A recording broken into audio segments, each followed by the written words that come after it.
En este.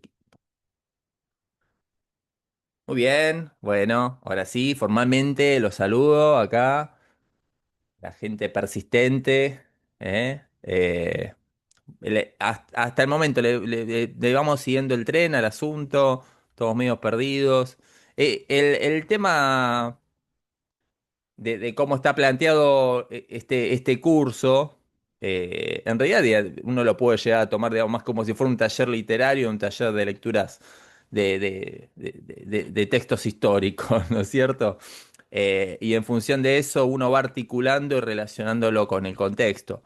Eh, la intención mía en este caso es tratar de ir articulando, ¿no es cierto? Y discutiendo con la historiografía general que aborda, ¿no es cierto? El asunto de este vínculo entre revisionismo y el peronismo, tratando de romper ciertos mitos, sobre todo el mito, esta cuestión de que hubo un total desencuentro entre el revisionismo y el peronismo en torno a lo que vendría a ser la primera experiencia, ¿cierto? El primer peronismo, vendría a ser este primer y segundo gobierno de Juan Domingo Perón. Este, Hasta el momento estuvimos viendo algunos indicios a través de la obra de Palacio, que si bien es un texto anterior a la Revolución de 43, a la experiencia peronista, sí vemos ya ciertas consignas, ciertos tópicos en esta suerte de manifiesto, ¿no es cierto?, que realiza Palacio en torno a la historia falsificada y qué significaría hacer revisionismo histórico, distintos elementos que claramente está hablando de un clima de ideas en el cual el peronismo se va a sentir atravesado, como se va a sentir atravesado toda la sociedad. Entonces, así como en el 55, que ahora en muy poco tiempo del encuentro de hoy vamos a ir trabajando, digamos, este momento, en el 55, cuando triunfa la Revolución Libertadora, autodenominada Revolución Libertadora, cuando trazan esa línea histórica, la línea Mayo Caseros, donde identifican eh, la tiranía de Rosas y la segunda tiranía, como la de Juan Domingo Perón, claramente están hablando de determinados recursos históricos, ¿no es cierto?, que ya estaban en la agenda, digamos, pública durante el primer peronismo. O sea, esta adjudicación de asimilar con una connotación negativa a Perón con Rosas, ya lo estaba llevando a cabo la oposición desde tiempos de la Unión Democrática. Más allá de que, obviamente, lo que va a triunfar dentro, digamos, de la parte discursiva es esta asociación con el nazifascismo, ¿no es cierto? Pero dentro de lo que vendría a ser la experiencia o de la tradición política argentina, claramente el peronismo era como una continuidad de la dictadura de Rosas, ¿no es cierto? Como que dentro de lo que se podía llegar a ver en la historia, un hecho particularmente similar de que había aquejado a la nación argentina era la experiencia de Rosas que ahora se replicaba una vez más con el peronismo, ¿no es cierto?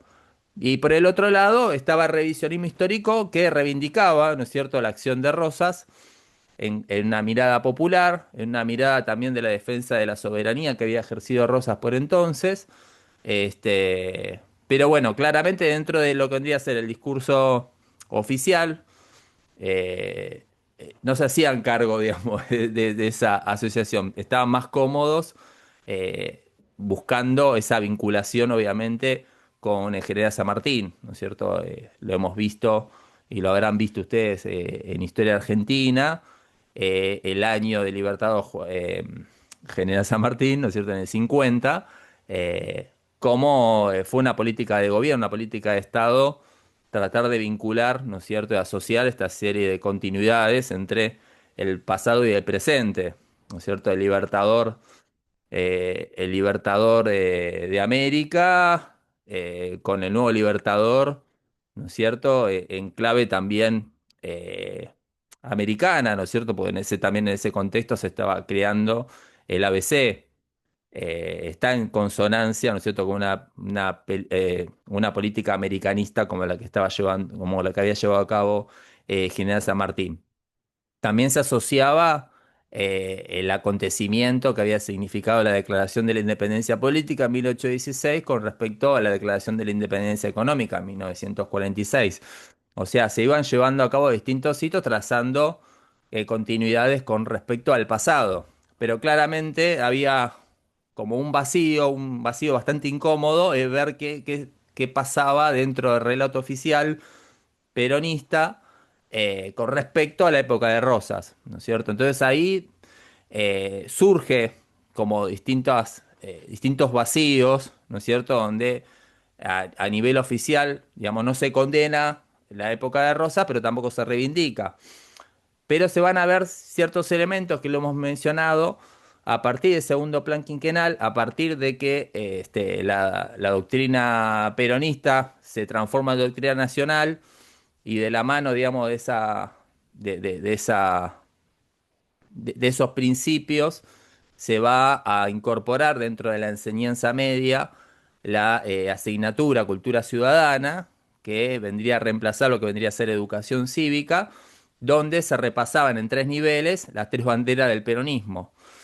Y lo que vendría a estar vinculado a tanto a la justicia social como a la soberanía política, obviamente y necesariamente había que hacer un repaso histórico para trazar, ¿no es cierto?, ese derrotero por el cual se llega a ese presente, ¿no es cierto? Y ahí necesariamente había que reivindicar eh, esa época de Rosas, ¿no es cierto? O sea, porque claramente la política del peronismo era una política nacionalista y antiliberal, entonces no se podía reivindicar al 100% la época rivadaviana, por ejemplo.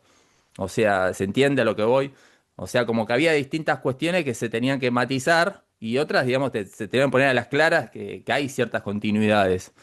Entonces ahí vemos dentro de lo que vendría a ser las políticas oficiales, las políticas del Estado, en cultura ciudadana, sí, claramente elementos que están claramente identificados con el revisionismo histórico, donde ahí ya se empiezan a ver ciertas influencias que no se dan a título personal, digamos, como que no hay figuras de renombre, o sea, o nombres de historiadores que sí trascendiesen durante esa época dentro del revisionismo histórico, que se constituyen como una voz del Estado, ¿no es cierto? Una voz de una nueva historia respaldada por el Estado. Eso no sucede, pero sí pasan en estos casos particulares, como por ejemplo cultura ciudadana.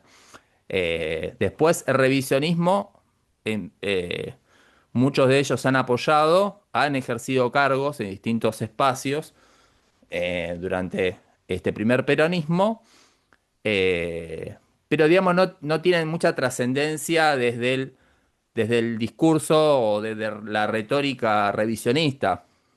Un caso particular, por ejemplo, durante los debates parlamentarios en los cuales Ernesto Palacio era diputado nacional, este, no se destaca precisamente por los debates históricos, sino que el que toma la posta en los debates, y lo hace muy bien, es John William Cook, ¿no es cierto? Digamos, en esta primera parte vendría a ser el primer gobierno de Juan Domingo Perón.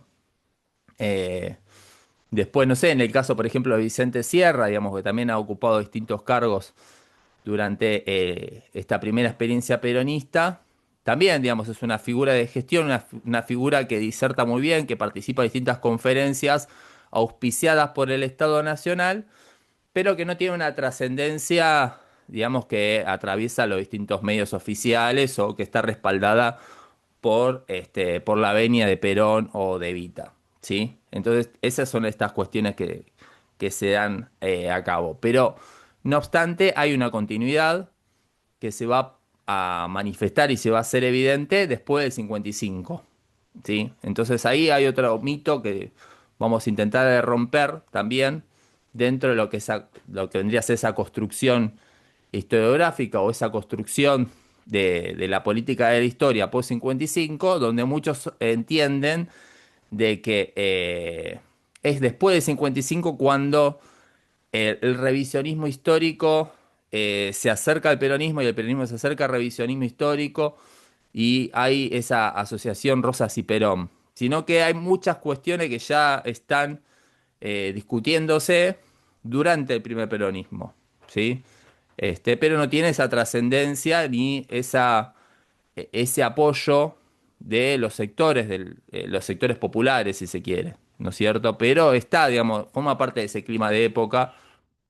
No es algo que de repente le cae a la gente y dice, ay, claro, pero la línea Mayo Caseros, entonces Rosa no es tan malo y ese tipo de cosas que uno, mirado a la distancia, parece que es como un alumbramiento que tiene la gente y no, en realidad ya está, digamos, en discusión esa figura de Rosa, ¿no es cierto? No es una figura meramente antipática para el resto de la población hasta el 55.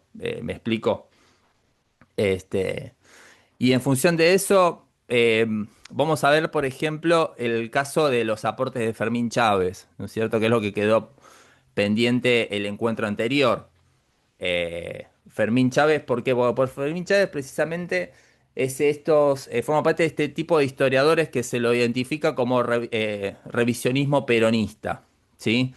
Eh, Precisamente, bueno, Omar Hacha, dentro de lo que vendría a ser un manual de historiografía de las izquierdas, cuando menciona brevemente, como para distinguir y especificar que vendría a ser la izquierda nacional, dice, bueno, hay algunos casos particulares de ciertos revisionistas que tienen ciertos acercamientos, ciertas simpatías con sectores de la izquierda, pero no son de izquierda, ¿sí? Y son peronistas, o sea, lo que tienen es eso, ¿no es cierto? No utilizan las herramientas de marxismo, tienen ciertas simpatías o coinciden con ciertos lineamientos de la izquierda, ¿sí? Y son peronistas. Bueno, entonces ahí lo enrola a Arturo Jaureche, a José María Rosa y a Fermín Chávez. Y son, digamos, figuras, digamos, como que parecen que empiezan a desarrollar esa praxis histórica después del 55, como a consecuencia de la Libertadora. Cosa que no es así, ni por el caso del Pepe Rosa, ni por el caso de Fermín Chávez. En el caso de Arturo Jaureche es un caso aparte, porque en realidad uno lo incorpora a Arturo Jaureche por su pluma, digamos, por su prolífica pluma, ¿no es cierto? Por la trascendencia y la popularidad que adquiere durante los 60 sobre todo, y porque tiene, digamos, obras de carácter histórico, pero no es precisamente un historiador, ¿sí? Es más que nada un polemista, un divulgador, un gran ensayista que tiene una multiplicidad de recursos que a veces hace empalidecer a los propios historiadores, ¿no es cierto? Pero no es el caso precisamente de Don Arturo.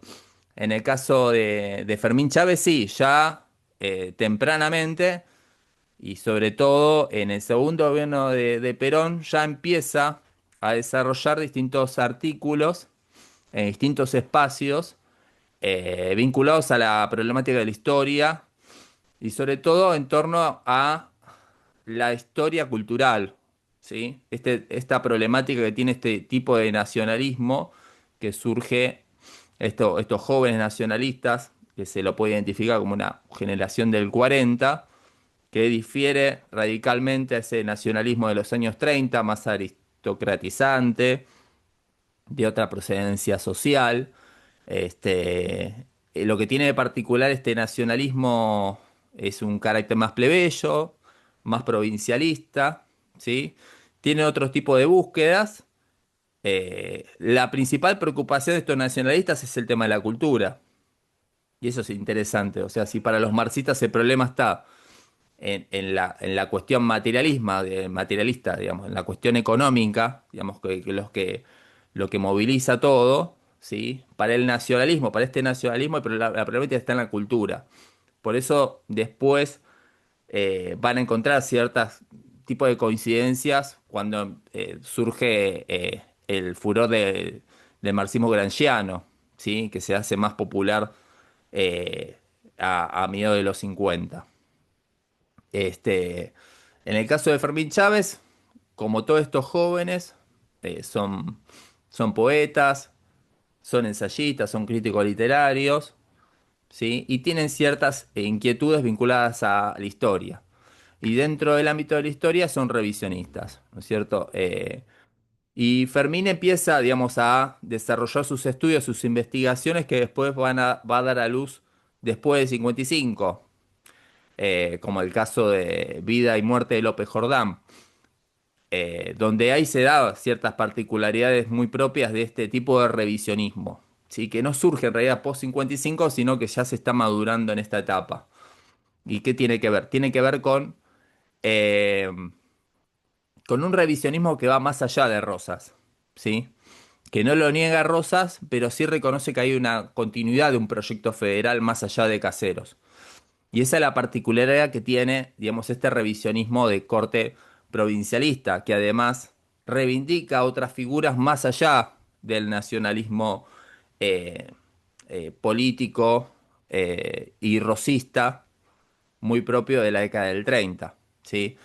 Si ustedes ven y leen alguno de estos artículos que hemos seleccionado para hoy, artículos de Fermín donde discute cuestiones de cultura y cuestiones de historia, que la mayoría son del año 54, 55, y después la primera edición de Civilización y Barbarie, que después va a tomar forma de libro en el 56, pero ya lo está escribiendo en el 55 y sale publicado en el 55 en España, o sea, antes del golpe de la Libertadora. eh, Ahí Fermín está citando a determinadas figuras que no forman parte del canon revisionista clásico, ¿sí? Sin embargo, son elementos que después van a ser más reivindicados por el lado de la izquierda nacional. ¿A qué me refiero? Me refiero, por ejemplo, a figuras que provienen, si se quiere, de un revisionismo este, más provinciano, como el caso de Saúl Taborda, ¿sí?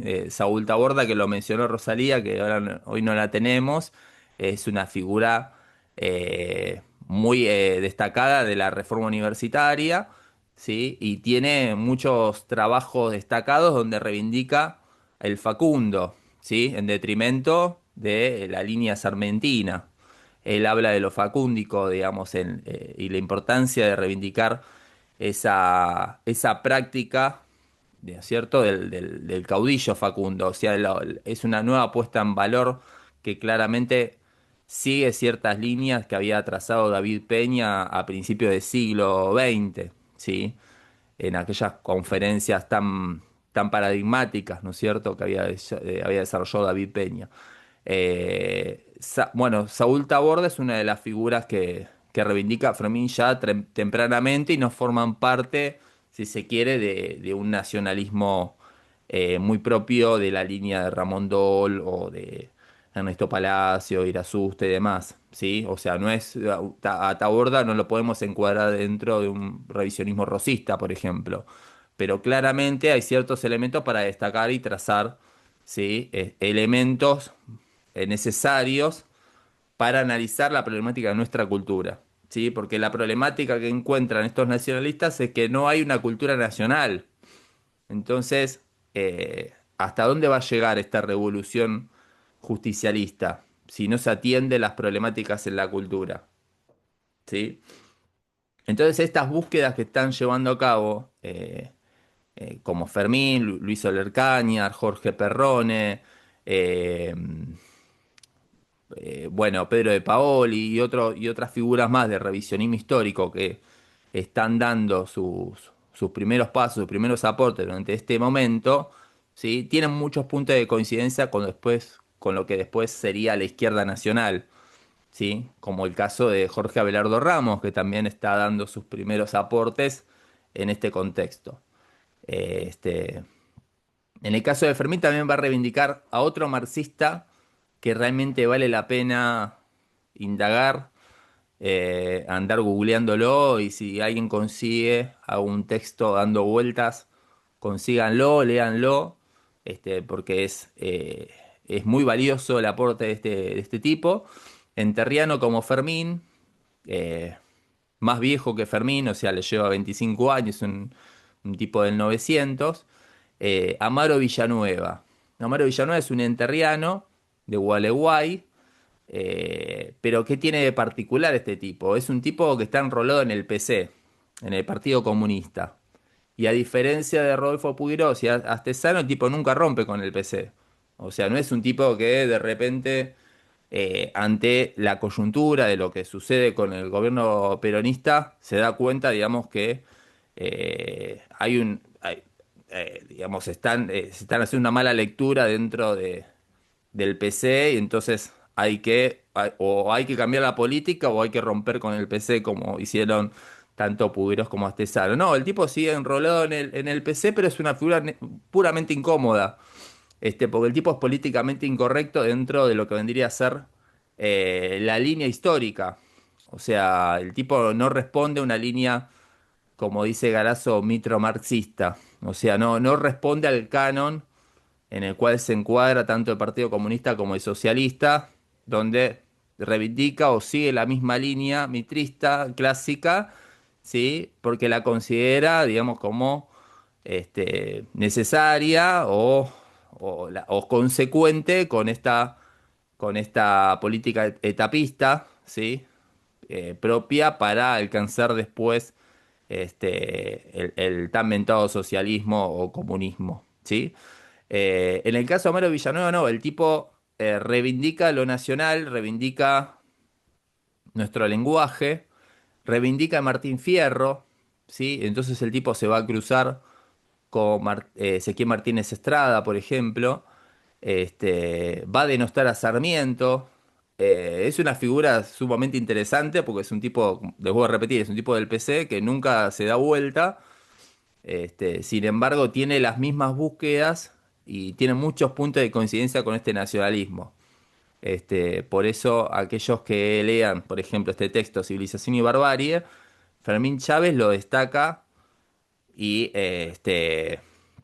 lo menciona, digamos, como un caso particular dentro de los marxistas, ¿no es cierto? Dice, bueno, dentro de esta problemática que existe para nuestra historia de la cultura, que es esta cuestión de de estar enrolado dentro de la dicotomía civilización y barbarie, existen textos que responden a la civilización, o sea, a la línea iluminista, como la historia de las ideas de José Luis Romero, como Muerte y Transfiguración de Martín Fierro, de Ezequiel Martínez Estrada, como los textos de Jorge Luis Borges, de por entonces.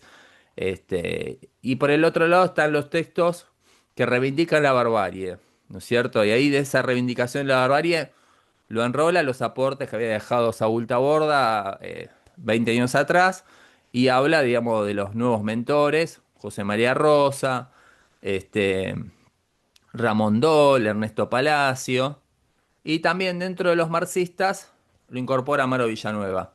Y dentro, digamos, de esta separata, de esta primera parte de Civilización y Barbarie, en muchas oportunidades lo cita directamente, cita textual.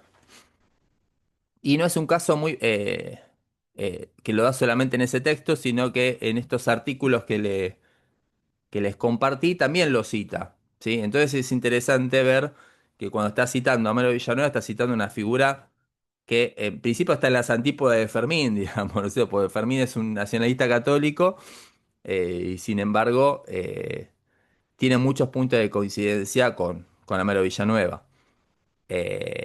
Y también va a reivindicar a otro, que es el Jorge Abelardo Ramos, ¿no es cierto?, en estos textos. Estos son, digamos, los puntos más destacados que podemos encontrar acá en los artículos de Fermín, así en líneas generales. No sé si alguno lo leyó, algunos comentarios que surgen, algunas llamadas algunas cuestiones que le llamaron la atención de estos artículos.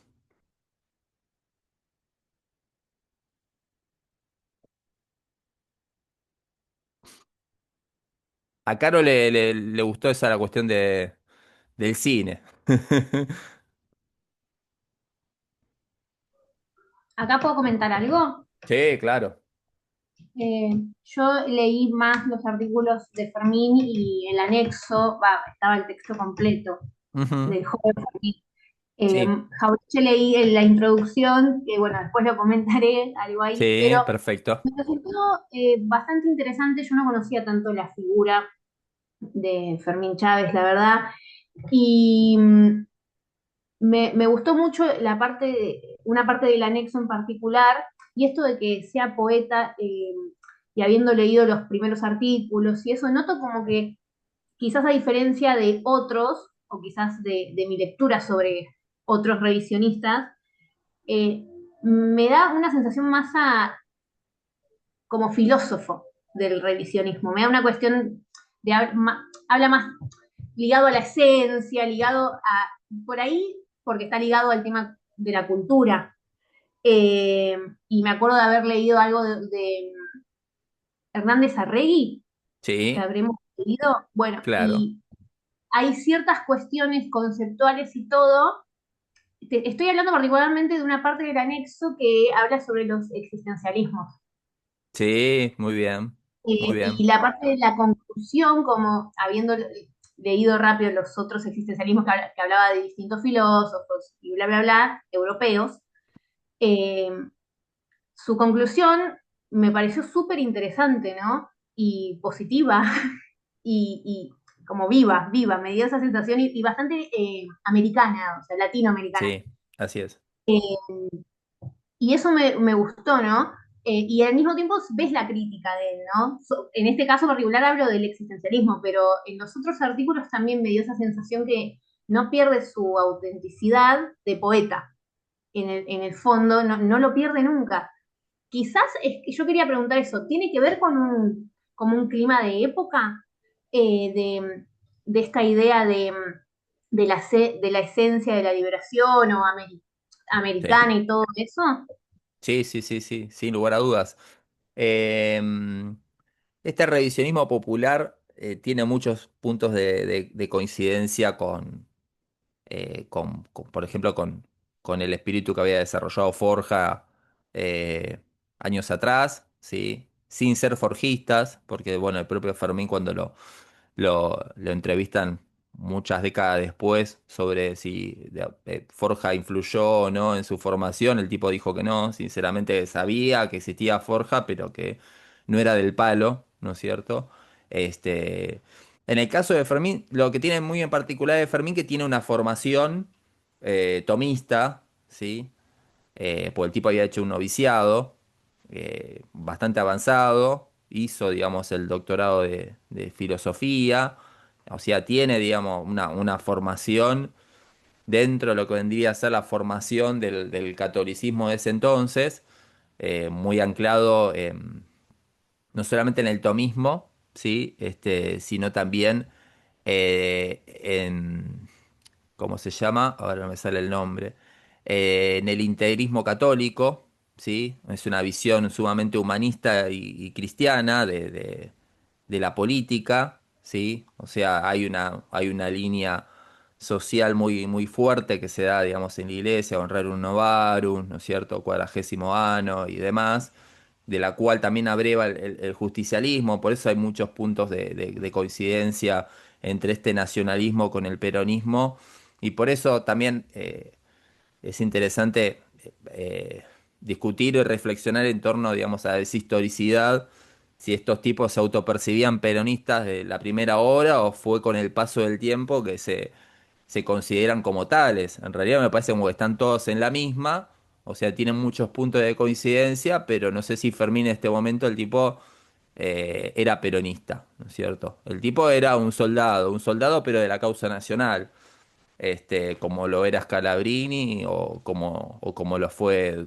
Arturo Jaureche, digamos, ¿no es cierto? De otros lados. Ahora, en cuanto a lo que vos me preguntás, más allá de la formación teológica que tiene él, una sólida formación, sí forma parte de ese clima de época. Me gustó que justo hayas leído eso de los existencialismos. Eso es un texto bastante temprano de Fermín, porque Fermín, claro, el tipo hace el noviciado hasta el 46 o hasta el 45, o sea, inmediatamente el tipo llega a Buenos Aires, abandona todo, ya se pone el nombre Fermín Chávez porque el tipo tiene otro nombre y desarrolla la carrera periodística, ¿no es cierto? En un periódico nacionalista de la época donde comparte estas inquietudes con muchos jóvenes, ¿no es cierto? Y el tipo, ese artículo de los existencialismos, una crítica a los existencialismos, básicamente es eso, sale en una publicación que duró 3 números, que fue dirigida por Jorge Perrone y otras figuras más, que se llamaba Latitud 34, ¿sí? Y salió en el año 49. Eh, y es un texto, digamos, que no es oficialista, por el contrario, es un texto que no está subvencionado por el gobierno nacional y según eh, muchas conjeturas dicen que fue el propio gobierno el que lo cerró. Porque salieron en el tercer número de Latitud 34, salió una entrevista a Scalabrini Ortiz, que el tipo siempre, como siempre, era tan picante, que según Galazo, en una entrevista posterior que hace, en una carta que hace Scalabrini a otra persona, y dice, bueno, estos muchachos se empecinaron en que salga la entrevista, bueno, y así le fue. O sea, como quedando por hecho de que salió hasta ahí la publicación, porque bueno, le cortaron todo tipo de lugares como para poder seguir llevándola a cabo, más allá de que era más que nada con fondos de que los subvencionaban entre ellos, ¿no es cierto?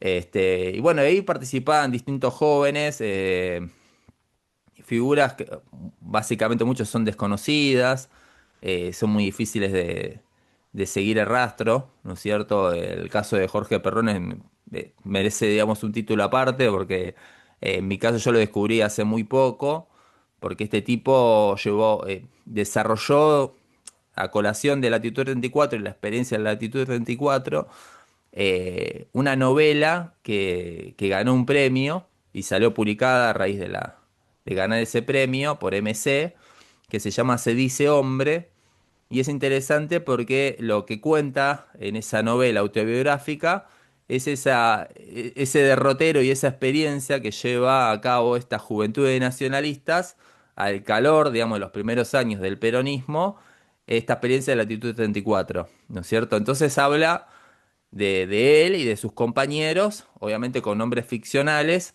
pero es una novela claramente que ve, digamos, lo que están discutiendo entre ellos, ¿no es cierto? Donde discuten el rol del intelectual, ¿no es cierto? ¿Para qué hacer política?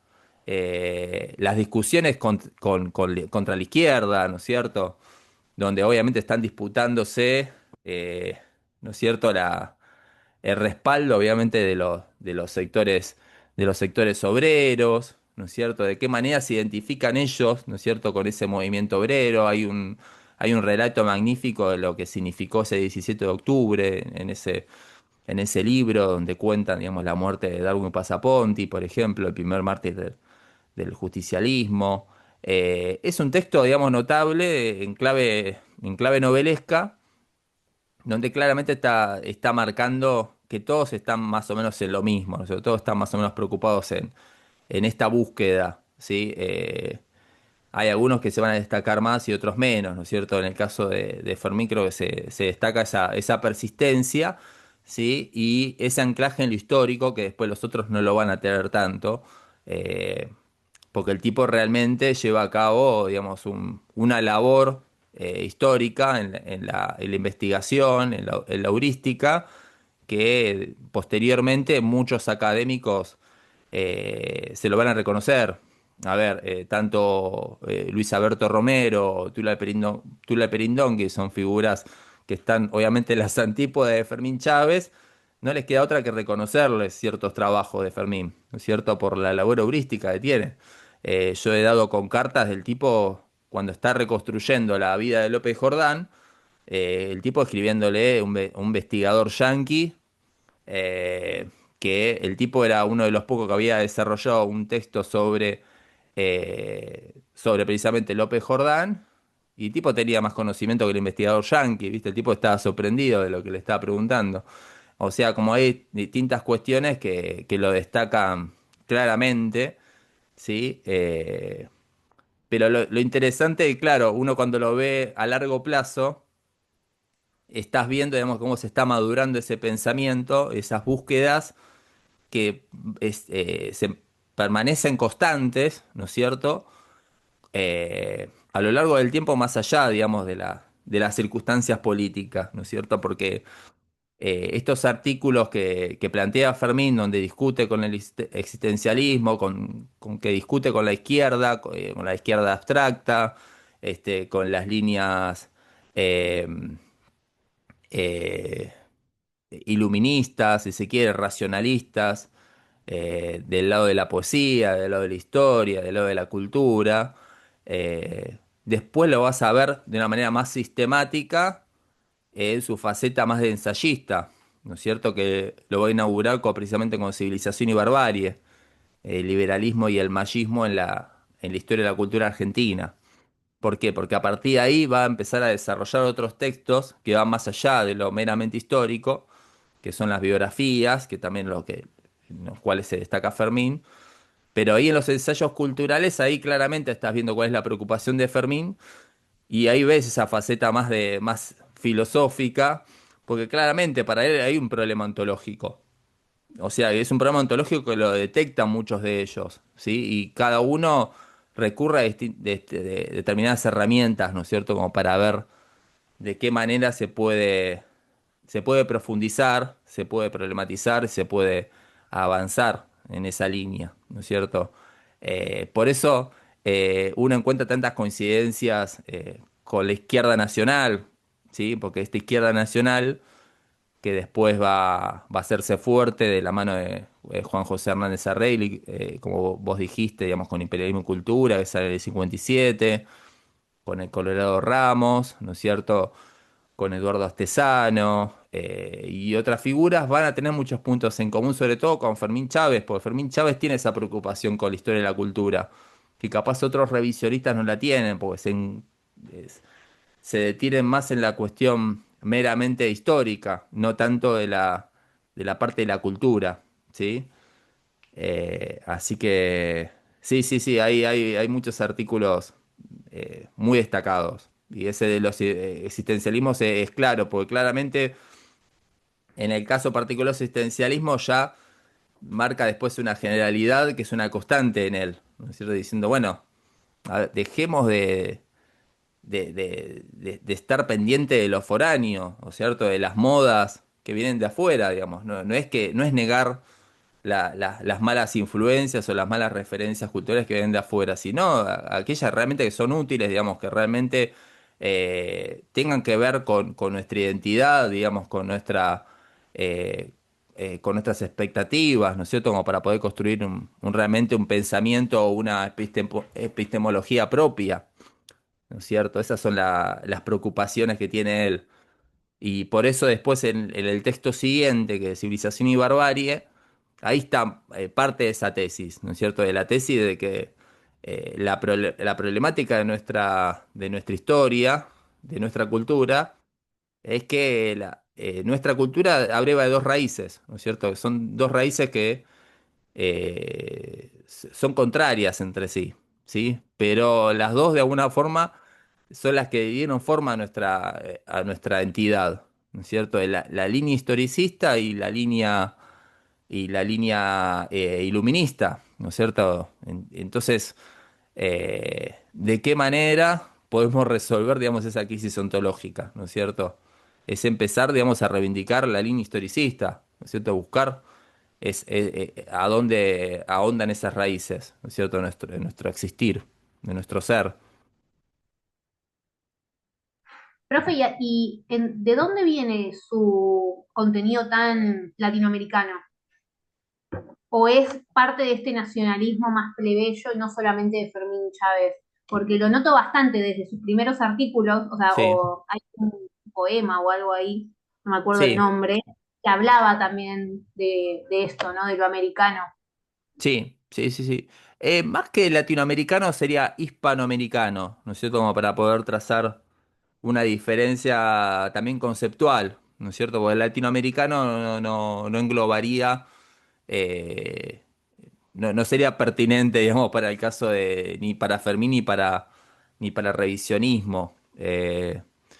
En el caso es cierto, hay muchos de los revisionistas capaz son más hispanistas que americanistas, ¿no es cierto? En el caso de Fermín es hispanoamericano, ¿no es cierto? Él, de alguna forma, acompaña, por ejemplo, la perspectiva de Palacio, del Palacio posterior de la historia de la Argentina. ¿Por qué? Porque de la historia falsificada, si se quiere, es más hispanófilo, ¿sí? Producto también de ese contexto en que son la historia falsificada en el 38, digamos, la guerra civil estaba muy latente por entonces, la guerra civil española. Después la otra es más matizada, si se quiere. Pero claramente Fermín reconoce, bueno, que la raíz de nuestra cultura abreva de las raíces hispánicas, ¿no es cierto? Somos hijos de España, él lo reconoce como tal, ¿sí? Y antes de Argentina era América, o sea, somos en ese sentido, tiene muchos puntos de coincidencia con la visión de Abelardo Ramos, ¿no es cierto? Esta teoría de la balcanización, ¿no es cierto?, de América que postula Ramos, de alguna forma tiene muchos puntos de coincidencia con lo que entiende Fermín, digamos. Nosotros formamos parte de lo mismo. O sea, no significa negar lo nuestro, sino que más allá de lo argentino está América, ¿no es cierto? Entonces él encuentra muchos y se apoya en muchos ensayistas y filósofos americanos, ¿no es cierto? Y Casa Tejerino, un nacionalista católico, digamos que también eh, desarrolla distintos ensayos vinculados a, también, digamos, a un pensamiento hispanoamericano, digamos, muy vinculado a la historia de la cultura. Después hay un alemán que tiene el mismo nombre que un psicoanalista, Viktor Frankl, eh, que bueno, el tipo tiene unos trabajos muy destacados en Colombia en esa época y también lo recupera Fermín, digamos, como una voz autorizada para desarrollar sus tesis. Pero bueno, está en esa búsqueda de reconstruir, ¿no es cierto?, una mirada nacional en perspectiva o en clave hispanoamericana. No lo encuentra, digamos, como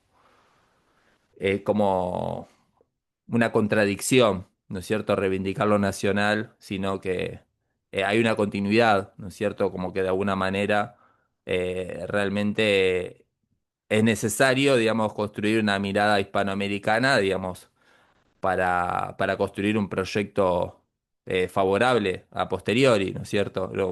Nadie se va a salvar solo, digamos, como nación en detrimento del resto.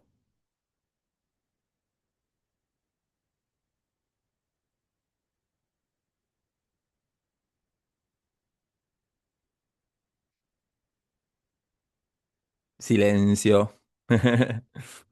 Bueno, y si les parece ahí, metemos ahí un poco. ¿Qué dice Maxi? No quiero interrumpir, pero antes de que se me pase, a mí también me llamó la atención. Y habla, querido, no me hagas leer.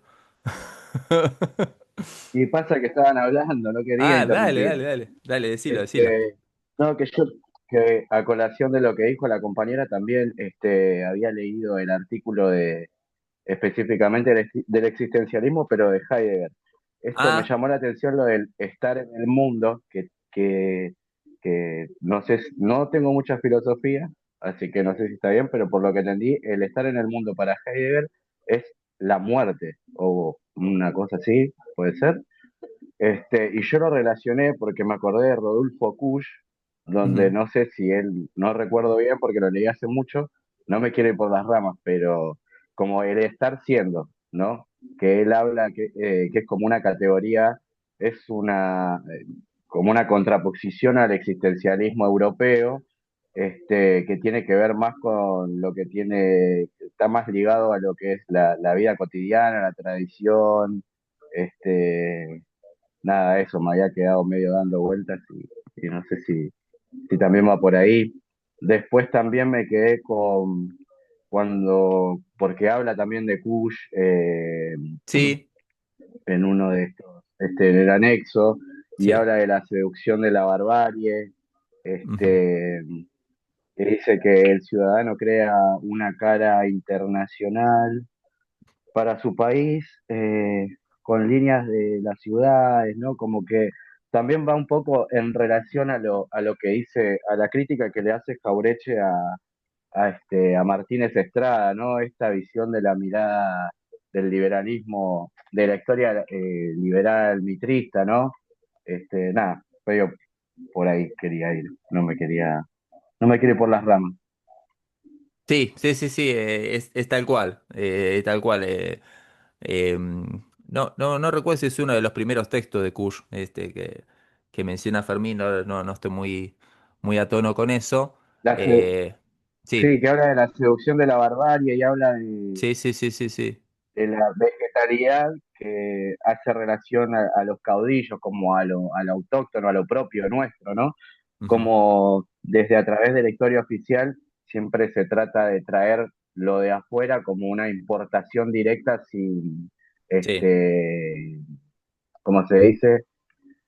Eh, sin una crítica, sin ponerlo directamente, es como imponerlo directamente sin hacer una crítica. Creo que eso a, a colación también, creo que lo escuché en uno de los podcasts que estás haciendo con Mere y con Di Vincenzo en la izquierda ujú. nacional, que Abelardo Ramos dice una cosa así, me parece, como que se importaba la ideología, pero que no cuaja acá.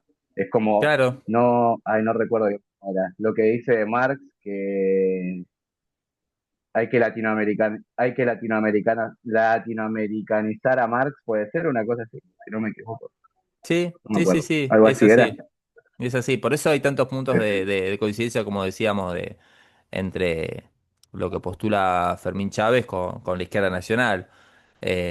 Por eso también es muy particular y forma parte de este clima de época, ¿no es cierto? Hay ciertos puntos de encuentro entre marxismo, entre distintas expresiones de marxismo, sobre todo de marxismo cultural, un marxismo que después muchos de ellos se van a acercar, como dije antes, a Gramsci, que todavía era una lectura novedosa, ¿sí? Eh, y bueno, en este caso sí, Fermín tiene muchos puntos de coincidencia con ellos. Entiende así la realidad, ¿no es cierto?, de que eh, la problemática que tiene el liberalismo es esta importación de cuestiones que provienen de afuera y que son impuestas, ¿no es cierto?, a nuestra propia realidad. Por eso la tesis que desarrolla posteriormente, en el 55, que es este texto que sale curiosamente por primera vez en una separata de un cuaderno de estudios históricos en la Universidad de Sevilla, en el 55, se llama Civilización y Barbarie, ¿no es cierto?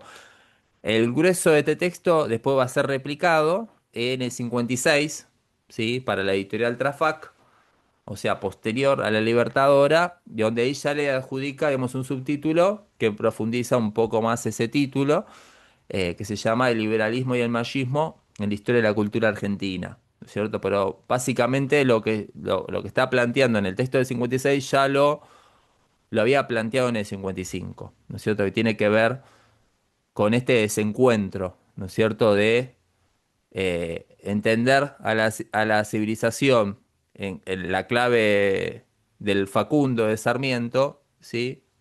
Como algo positivo, cuando en realidad es algo que es ajeno, ¿sí? Que es impuesto, mientras que la barbarie, que es lo propio, ¿sí? Es lo negado, es lo que acá, ¿qué dice? Ahí está, Diego. Que Kush decía que la dicotomía civilización o barbarie es falsa y maniquea, al postular a lo bárbaro con lo americano y la civilidad como europeo. Y que en esa enmascarada dicotomía él se volcaba para el lado de la barbarie. Bueno, sí, eso es lo que decía Fermín también. Exactamente. Ahí por eso decía, hay muchos puntos de encuentro.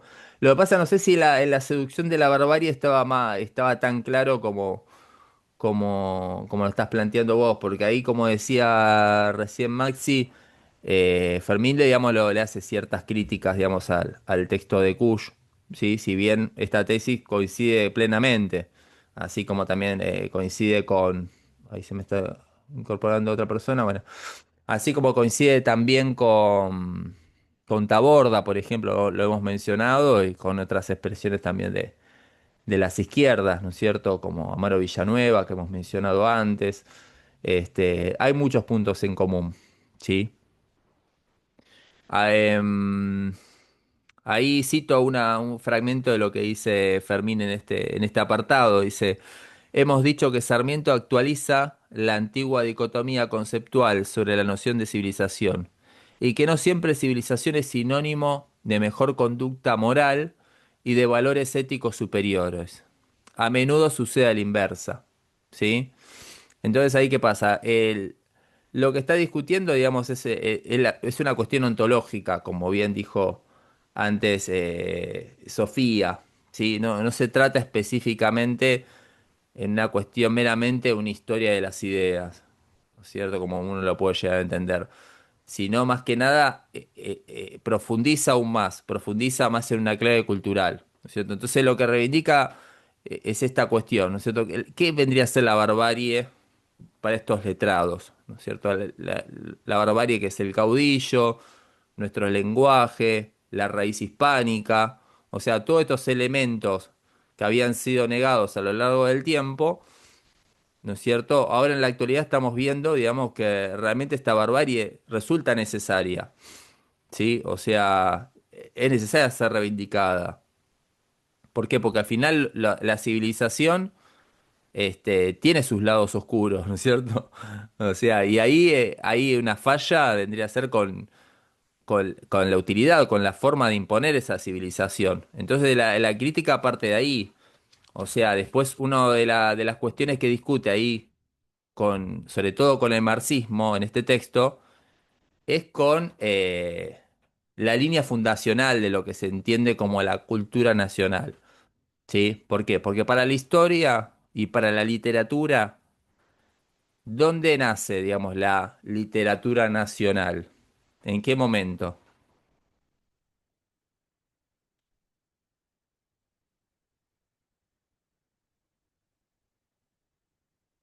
Le estoy preguntando. ¿Alguien recuerda? Martín Fierro, no. Hola, hola, Julián. No, no, no. Medio Hola. tarde, perdón, perdón, medio tarde. ¿No es Martín Fierro de literatura nacional? Así lo entendemos nosotros. Así lo Mm. entendemos nosotros. Está bien, está muy bien, está muy bien. Eh, yo me Pero refiero, podríamos Con decir Facundo, otra ¿no? cosa. sí. Bueno, En qué momento, digamos?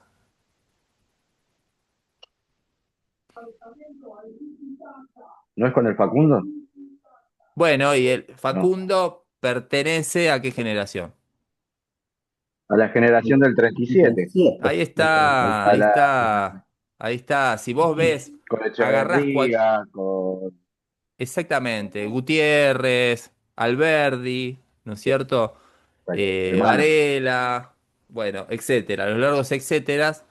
Eh, si uno agarra al día de hoy cualquier texto, cualquier manual, cuando te habla de la generación de 37, decís, wow, digamos, ¿no? Qué impronta. En realidad, bueno, si uno lo contextualiza en ese momento, ni pincha ni cortan los tipos, ¿no es cierto? A punto tal, digamos, que, o sea, no es que los tipos nacen antirrosistas, sino que realmente terminan siendo como resentidos, ¿no es cierto? Como Rosas no le dio bola, bueno, se van para el otro lado, ¿no es cierto? No es que Rosa los persigue y o sea, los mira con simpatía, incluso, bueno, miren, estos pibes, mira lo que están haciendo, está bien, qué sé yo, pero es como que no le modificaban nada porque estaban en otra línea, ¿no es cierto? En esta cuestión que hablábamos antes, ¿no es cierto? Entre la civilización y barbarie, claramente también esta mirada iluminista, contractualista, ¿no es cierto? De ponderar como la cultura, el valor superior de la cultura, entendida como tal lo que abreva en Francia, ¿sí? Porque recordemos que en ese momento realmente el faro era Francia, ¿sí? Estos tipos no eran liberales de Adam Smith y todo eso. Eso va a venir después. En este momento, digamos, todo Francia, todo Francia. Digamos, ¿no? Se le caen los calzones viendo a los franceses a estos tipos, digamos. Entonces, Alberti analiza la moda, este, bueno, el Facundo de Sarmiento se basa en toda la Revue de Dumont, digamos, en las publicaciones de Francia, Echeverría viene de Francia, mira el romanticismo, vamos a imponerlo acá, bueno, pero, o sea, más que entender, digamos, las tradiciones autóctonas, no. imponen, digamos, el modo de percibir la naturaleza desde una mirada europea, ¿no es cierto? Una imposición, digamos, que no se concibe como tal, o sea, porque claramente el romanticismo o la cultura romanticista, digamos, particular del siglo XIX, o por lo menos de lo que se desarrolla en Europa, o sea, son expresiones nacionales, ¿no es cierto? De estas identidades que se están germinando después del proceso postnapoleónico. Sí, y acá no, acá es una cosa impuesta por estos tipos que vienen de afuera, diciendo, bueno, ay, bueno, ¿la barbarie qué es?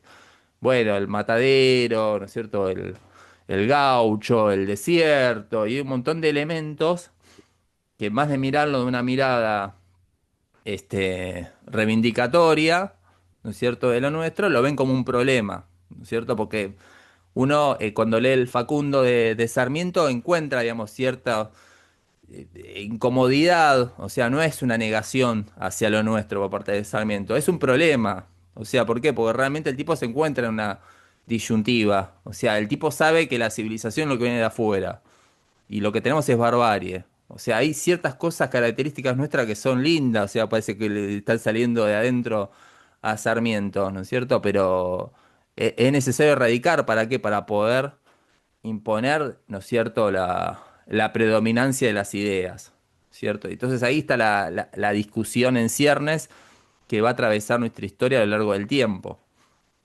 Lo particular acá, volviendo a Fermín, es que cuando él está hablando de esta cuestión de civilización y barbarie, va más allá de Caseros, ¿no es cierto? Ya en este ensayo, sin trazar una línea histórica, pero claramente cuando empieza a discutir y habla del mayismo y habla de que para los intelectuales eh, la base de nuestra cultura nacional o de la literatura nacional nace a partir de la generación de 37, negando las tradiciones gauchescas, la gauchipolítica, los cielitos y un montón de elementos que claramente marcan lo nuestro, sin contar la tradición hispánica, ¿no es cierto? Porque estos tipos, lo hispánico es mala palabra, es síntoma, digamos, del atraso, la barbarie, la Inquisición y la mano en coche, elementos que al día de hoy incluso persisten, ¿no es cierto?, para el lado del progresismo.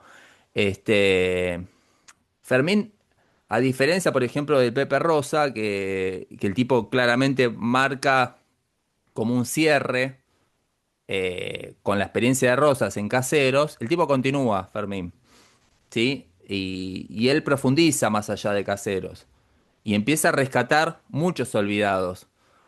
Anica Soroño, ¿no es cierto? Olegario Andrade, José Hernández, más allá de Martín Fierro, ¿sí? Eh, Librazo. sí, totalmente, totalmente. Destaca muchos hernandistas, o sea, muchos federales, perdón, muchos federales poscaseros, ¿no es cierto? Muchos que se van a enrolar con Urquiza y después van a continuar con la gesta, ¿no es cierto? Entonces el tipo va más allá de los nombres y está hablando en función del proyecto, de un legado, de una continuidad, ¿sí? Que él encuentra en el Martín Fierro, digamos, como una síntesis, ¿no es cierto?, de esa reivindicación de lo nuestro, esa reivindicación de la barbarie, que a vista de los letrados es como una mirada negativa de la misma, ¿sí? Ahora bien, este texto que haya salido en el 55 claramente está marcando, ¿no es cierto?, de que hay elementos que no están siendo atendidos, ¿no es cierto? Hay una problemática que todavía no está resuelta, y esto no significa, digamos, que sea una crítica directa, digamos, al gobierno del peronismo, pero claramente está hablando, digamos, que en términos, si se quiere, estructurales, ¿no es cierto? La problemática de la cultura todavía no está siendo atendida, ¿sí? Hay una problemática que va más allá de desarrollar o imponer, digamos, a la doctrina justicialista como una doctrina nacional, ¿no es cierto? Hay que profundizar en otros elementos. Entonces él encuentra, digamos, algo que claramente Martínez Estrada, Borges, los distintos exponentes de la izquierda abstracta son continuidades de lo anterior, son continuidades de la línea de Sarmiento y más allá de Sarmiento, de la línea de Mayo, ¿sí? Pero claro, hay dos Mayos, dice Fermín, ¿sí? El mayismo, como lo entienden lo de la Libertadora, es esta reivindicación de las ideas francesas como los motores que han propugnado la revolución, ¿sí? Y la independencia.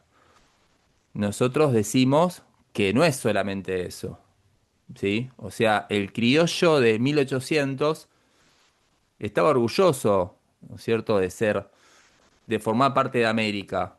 O sea, no estaba renegando de su tradición hispánica. O sea, el tipo no era defensor capaz del monarca ni iba a dar la vida por él mismo, pero sí claramente se sentía parte, ¿sí?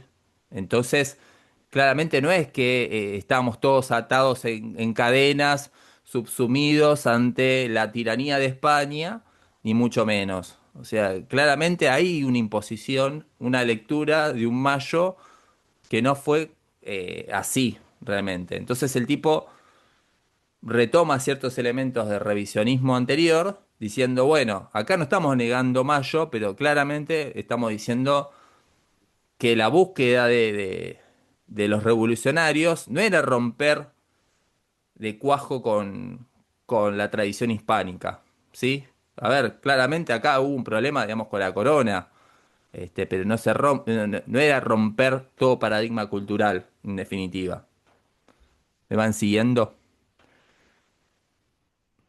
Sí, Barbarie a todo. Sí, no, yo estoy con muy con bien. Scalabrini. Sí, Voy por la mitad del sí. librito y me está como trastocando todo, como que ahora, como revisar la historia realmente con esa mirada, ¿no? De fuente, como que ahora todo lo veo desde la mirada de las fuentes de Scalabrini, en cómo, cómo se infiltró cómo se infiltraron los ingleses, entonces es como que ahora todo lo reviso, me pasa con Artigas, o sea, claro, ya tras cartón, que ya me cuesta la cosa, ahora se me complicó un poco más. Entonces todo lo pienso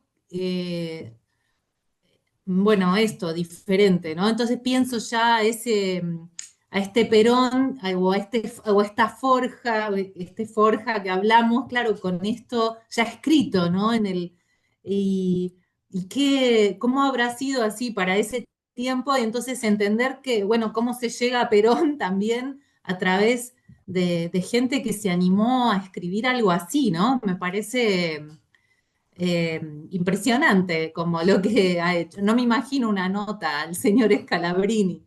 Ahora, como con un poco más de respeto cuando camine por la avenida. Vamos. Pero Claro. eh, Sí, sí, sí, sí. me pasa un poco que me trastocó un poco realmente no sé cómo seguirá, voy por la mitad, pero bueno, ya la información que tira, eh, claro, pienso eso, como qué éramos, o sea, no sé, ni España, o sea, que no llegamos a hacer nada, o sea, ¿quiénes eran esos criollos en realidad? ¿Qué estaba pasando en esa banda oriental? ¿No? Como, Ujú, entonces todo se pone, entonces en realmente ese caseros y esa Urquiza, ¿de dónde, hijos de qué son, no? Bueno, ujú. ahí, en esas estoy como repensando un poco la historia o revisando todo. Pero bueno, ya llegamos a Perón. Bueno, me alegro que te esté haciendo ruido, que sea una lectura incómoda, porque en realidad muchos de ustedes que nunca leyeron el revisionismo histórico porque están condicionados por la mirada de la historiografía académica que condena ese revisionismo porque dice es una historia falsificada, o sea, contrariamente de lo que decían ellos, o es una historia militante, ¿no es cierto? Que es una historia que está haciendo política, como si la historia no lo hiciera, ¿no es cierto? Una gran falacia. O en la actualidad, que dice, bueno, no, revisionismo, o la historia esta, que es nacionalista y te lo dice como si fuera una cosa, ay, tendenciosa o autoritaria, que bueno, no voy a andar desarrollando, pero hace poco escuché una entrevista que le hicieron a Gabriel Di Meglio y digo, ay, digamos, bueno, ahí está el mal, digamos, el mal en la formación, porque bueno, uno no puede cuestionar, digamos, la labor de Di Meglio como investigador, como el avance en determinados hitos, como la cuestión de los estudios de los sectores populares, de bajo pueblo, las tareas de la divulgación y la mar en coche. Pero ¿qué pasa? Ya cuando le están tocando determinadas cuestiones que rompen, ¿no es cierto?, con esa corporación académica, cuando le dicen, che, pero mira, acá hay muchos historiadores de esta línea académica que están discutiendo cuándo nace Argentina, y tipo, ay, no, pues estos son berretines de los nacionalistas, no, bueno, este tipo, no sé qué le pasa, o sea, es como diciendo como que, ¿por qué? ¿Por qué tenerle miedo a eso? ¿No es cierto? ¿Qué es lo que está mal? O sea, hablar de eso. Ese es el problema, digamos, que Sonaste tuvieron y, enojado. ¿eh? En la nota que escribiste en la Paco Urondo sonaste enojado. Yo se la pasé a mi compañera Mica y me dijo, sonó enojado, Julián. Pero es verdad igual lo que Es está que me diciendo. A mí me indignó. gustó mucho esa nota. Pero se nota, o sea, cuando la estaba leyendo, digo, Julián tiene razón y es como que quieren sacar el pie ahí, ¿viste? Ay, no, bueno, acá yo ya como que no me meto, ¿no? Como que Claro. siempre quieren quedar como, amigo, te están sacando del puesto, está bien, tiene razón lo que dice y todo, pero es como que no se animan a posicionarse políticamente, pero lo están haciendo igual. Es que, claro, esa Para cuestión mí lo de están ser haciendo igual. lo políticamente correcto, ¿no? ¿Y qué es lo Es políticamente correcto, correcto? ¿No tomar partido exactamente. con nada? O sea, ay, no, yo soy re progre.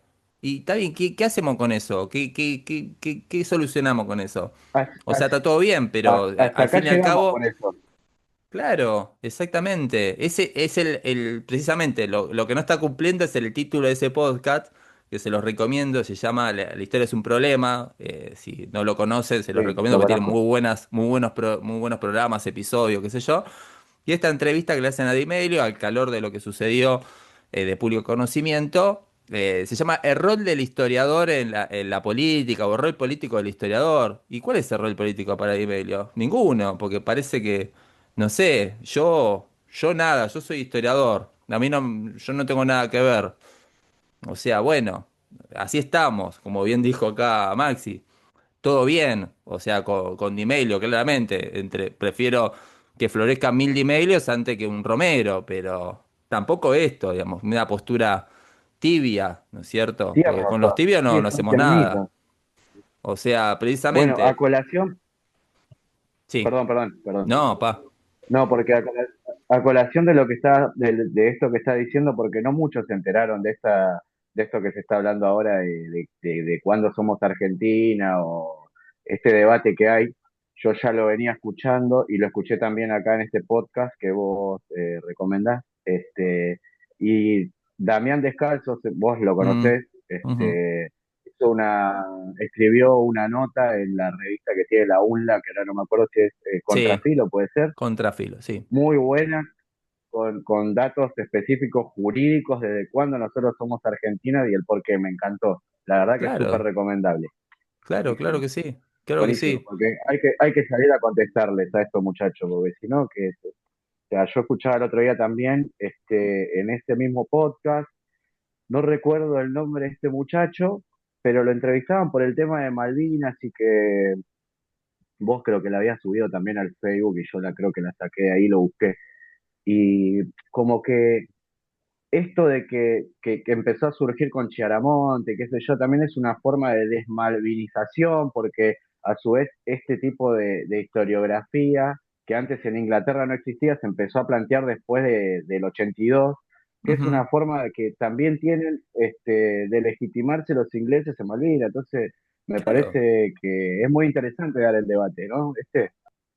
Claro, claro. Por eso estos textos que estamos leyendo tienen más vigencia que nunca. O sea, volver a leer a Scalabrini, volver a leer a Fermín, a Arturo Jaureche, o sea, necesariamente estás dialogando con el presente, ¿sí? O sea, obviamente no es lo mismo, no es una traspolación, porque los tipos están escribiéndolo dentro de un contexto particular, pero hay una serie de ideas que están en discusión que son necesarias, digamos, ponerlas sobre arriba de la mesa, ¿no es cierto? Porque si no, estamos perdidos, es una batalla perdida. Porque esto que está desarrollando, que estamos viviendo ahora, ya lo vivimos no hace mucho, en los 90 y lo ganaron así, lo ganaron discursivamente, a colación de lo que sucedió anteriormente, ¿no es cierto? Con la dictadura primero y después con esa imposición, digamos, de esta nueva visión de una nueva historia más ayornada a las nuevas tendencias. Y qué casualidad que estas nuevas tendencias están negando lo nacional. O sea, no están negando lo argentino, no es una conspiración entre nosotros, es una negación en torno al sentido de lo nacional. ¿Sí? Es una ruptura epistemológica, ¿no es cierto?, de las estructuras que tenemos nosotros que nos mantienen como comunidad. Así brevemente. Ahora no tengo acá el libro, pero se lo voy a compartir. El título es un librazo que me está rompiendo la cabeza de un investigador yanqui, donde el chabón encuentra la raíz del mal en la reforma protestante, que se da, digamos, en el siglo XVI, ¿no es cierto? Va más allá, obviamente, de la ética protestante y de todo lo que ya sabemos, ¿no es cierto? Sino que es una ruptura epistemológica, precisamente. ¿Por qué? Porque a partir de la Reforma se rompe una unidad de concepción, ¿no es cierto? De un orden ético y moral que estaba Cierto, sí. regido por todos a través del ideario cristiano, o sea, marcado dentro del catolicismo, si se quiere. ¿Qué pasa ya cuando surgen los protestantes, las distintas expresiones de los protestantes? O sea, los tipos rompen, ¿no es cierto?, con la unidad, rompen con la iglesia, con el canon de la iglesia. Entonces dicen, no, ahora no necesitamos más intermediarios, es el individuo que va directo a la lectura de la palabra sagrada. Entonces ahí no solamente está rompiendo con el Papa, está rompiendo con una serie de cánones, ¿sí? Que reglamentan la vida social, ¿sí? Y ahí ya, digamos, ya vale todo, ¿se entiende? O sea, lo que está sosteniendo este tipo, digamos, que a lo largo del tiempo empiezan a prevalecer, producto de esa reforma, el alejamiento del orden teológico como una norma de organización, de legitimación, ¿no es cierto?, del orden social para formar parte de otras ciencias, ¿sí? Donde ahí ya prevalecen las distintas miradas de los filósofos contractualistas que discuten entre ellos y no se ponen de acuerdo, pues ya el asunto de Dios va por otro lado, ¿no es cierto? La percepción que uno tiene sobre Dios, ya es individual, ¿no es cierto? Esta cuestión, yo creo, es asunto mío, ¿no es cierto? Ya ahí no reglamenta mi orden social. O sea, si yo cometo un crimen, digamos, forma parte digamos, de una cuestión, yo me hago cargo, digamos, de la conciencia. Entonces, bueno, ya se rompe todo tipo de reglamentación que va más, que de alguna forma estaba organizada dentro de una misma comunidad, ¿no es cierto? Porque antes, más allá de los reinos, eran todos cristianos. Entonces, de repente, cuando viene la reforma, rompe toda esa cuestión. Y de ahí en más es un largo derrotero. Y ahora, en la actualidad, yo continuaría, digamos, con la tesis de este autor, que después se los comparto, no lo estoy mezquinando, pero no me viene a la mente. Es interesante porque después la tarea siguiente es romper con el siguiente estadio, que es la nación. Lo hemos visto con el Pepe Rosa, con la interpretación religiosa de la historia, cómo después los estados-nación establecen como una sacralización de la política. ¿Sí? O sea, pues sin desarrollar lo que estaba diciendo este tipo, claramente es una nueva instancia, porque vos tenés que homogeneizar, ¿sí? Vos tenés que llevar a un punto de comunión más allá de estas ideas contractualistas. O sea, ahí tiene que haber, digamos, como una cuestión de tener puntos en común, de concebirnos, de compartir una identidad, de ser, forma parte de una misma comunidad, ¿sí? Y ahí, de alguna forma, la nación es lo que nos da, digamos, una línea, ¿no es cierto? ¿Qué pasa ya cuando se empieza a discutir que la nación no existe, que la nación es una invención? Entonces, ¿qué nos ata?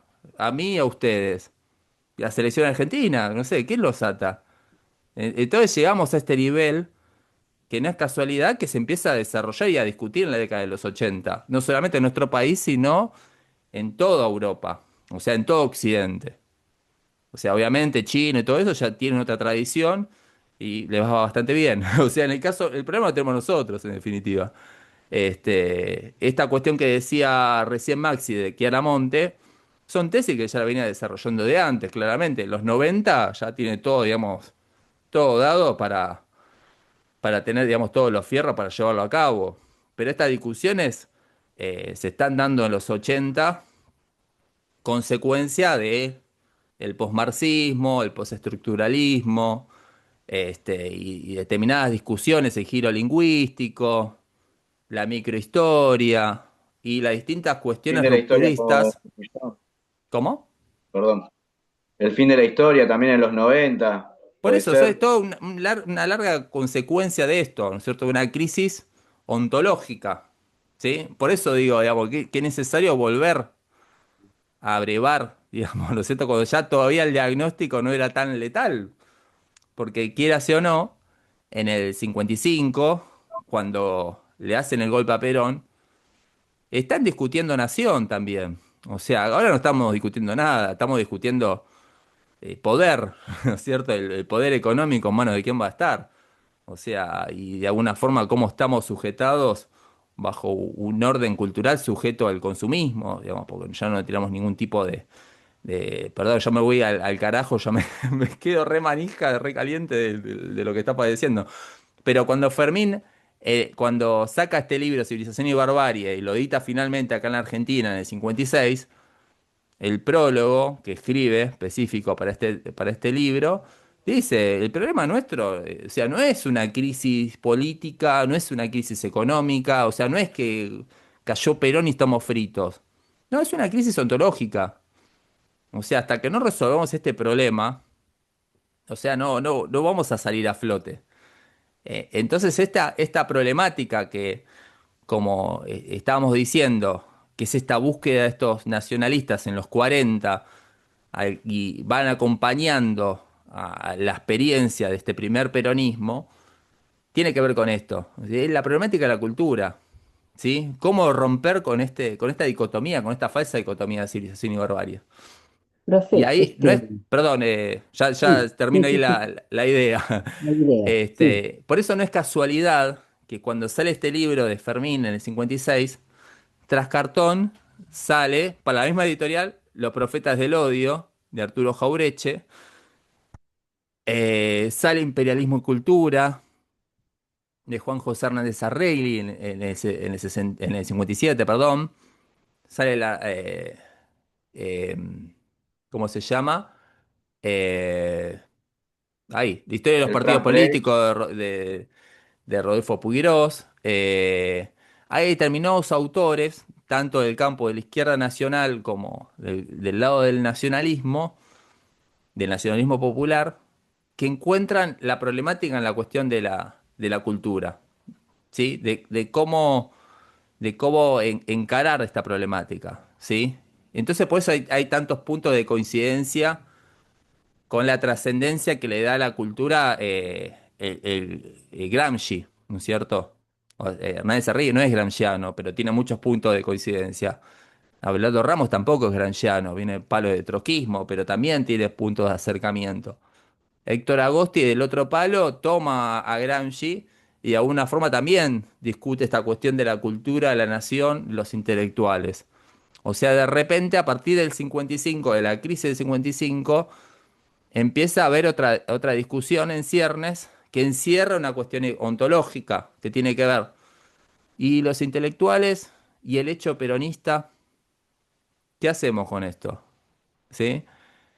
Entonces no es casualidad, digamos, que durante estos primeros años de la Libertadora y de esta resistencia peronista, distintos intelectuales de distintos campos, del campo del liberalismo, del campo popular, ¿sí? Empiezan a reflexionar de esto, ¿sí? Y entonces el texto de Fermín, el texto de Jaureche, que son los dos que tenemos para hoy, están discutiendo, digamos, esta problemática, que va más allá de que cayó Perón.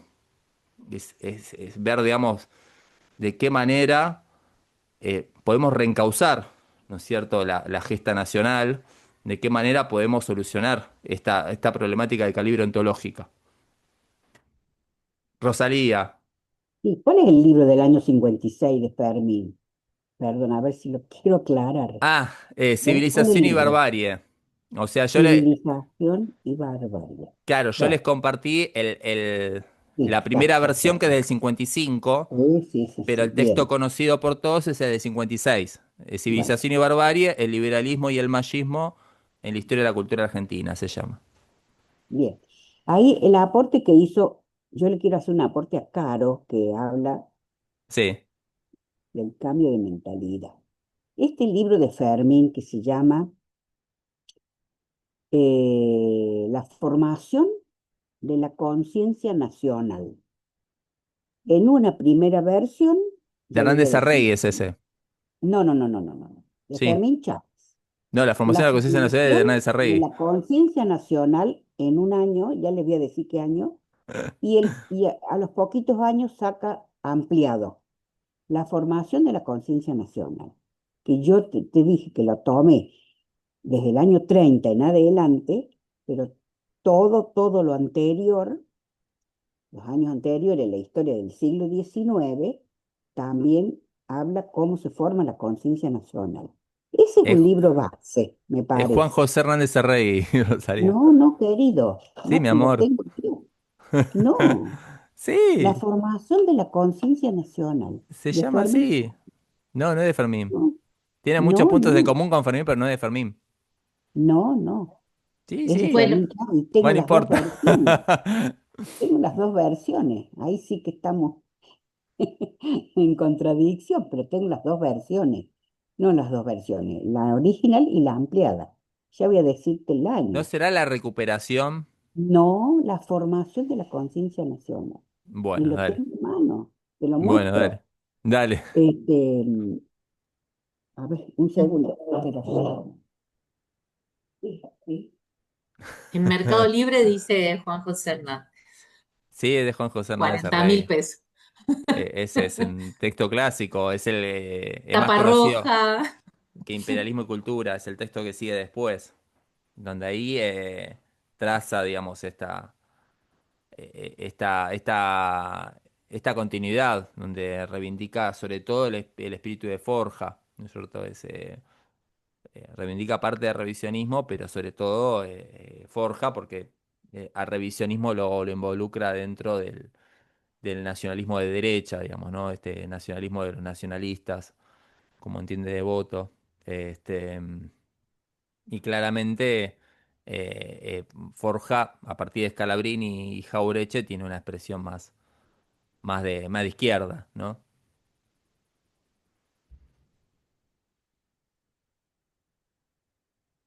Lo estás buscando. Sí, acá está. Es A ver. recuperación, perdón.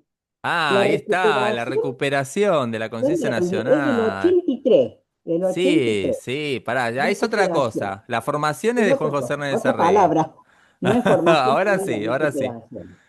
Y ahora el sí. mismo, y el mismo año, poquito después saca La Conciencia Nacional. Sí, Pero correcto, es muy el mismo bien. libro con algunos agregaditos, Claro. nada más, ¿cierto? Que es La Conciencia Sí, Nacional.